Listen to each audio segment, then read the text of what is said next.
गुरुदेव भगवान, लगभग 2 साल से आपको सुन रही हूँ, आपके बताए मार्ग पर चलने का भी प्रयास कर रही हूँ। महाराज जी, आपने सत्संग में कहा था कि यदि गुरु की चपत लग जाए तो माया की चपत से मुक्त हो जाओगे। जो शिष्य दूर रहते हैं, गुरु के सामने नहीं रहते, हर समय उन्हें गुरुदेव की चपत लगती है। हृदय हृदय में जलन, ये गुरुदेव की चपत है। आप जब गलत करोगे तो आपके हृदय में ताप पैदा हो जाएगा, जलन पैदा हो जाएगी, अशांति हो जाएगी। ऐसा आएगा कि मैं आगे से नहीं करूँगा, तो समझो गुरुदेव डांट रहे हैं, गुरुदेव हमें दंड दे रहे हैं। जो हम गलत सोच रहे हैं, जो गलत कर रहे हैं, तो मेरे हृदय में बैठे हुए गुरुदेव मुझे दंड दे रहे हैं, मुझे जला रहे हैं, मुझे आगे से नहीं करना है। पर ये हुई साधारण बात।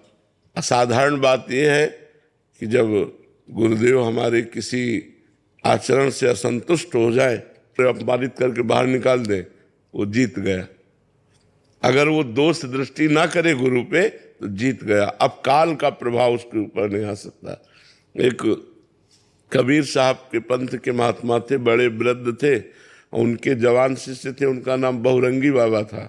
वो बहुत रंग के कपड़ों के टुकड़े जोड़कर पहनते थे, इसलिए गांव के लोग उनको बहुरंगी बाबा कहते थे।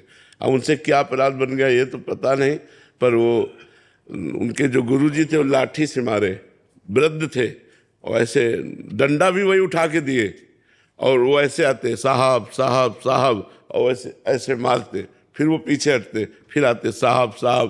तो जब गुरुदेव भगवान से बताया तो गुरुदेव भगवान ने कहा, धन्य है ऐसा शिष्य जो अपने गुरुदेव के शासन को सहता है। उस पर माया का कहीं किसी भी तरह से शासन नहीं हो सकता।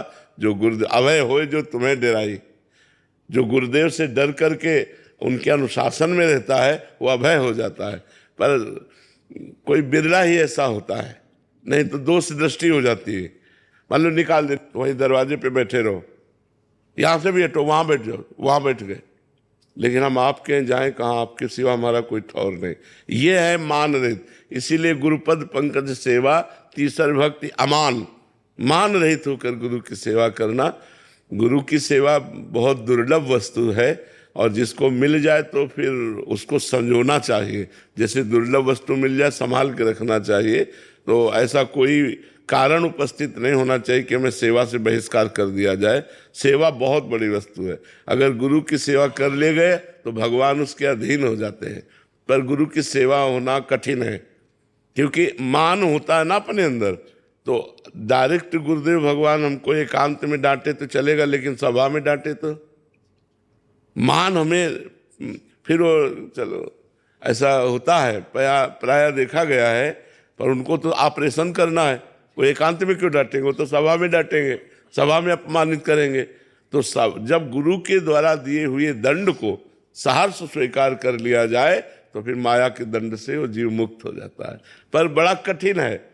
कहना सरल है कि गुरु साक्षात परब्रह्म, लेकिन मानना कठिन है। गुरु साक्षात परब्रह्म मेरे परमात्मा है, मेरे स्वामी हैं, मेरे प्राणनाथ हैं, जैसा हुक्म वैसा जीवन, उनके लिए गर्दन समर्पित है। ऐसा शिष्य होना बहुत कठिन होता है। क्षमा मिल गई है गुरुदेव की, कैसे पता चलेगा? हृदय शीतल हो जाएगा, हृदय प्रसन्न हो जाएगा। जिस अपराध से हमारा हृदय जला था वो शीतल हो जाएगा, वो प्रसन्न हो जाएगा। समझ लो गुरु प्रसन्न हो गए हैं तो हृदय शीतल हो गया है।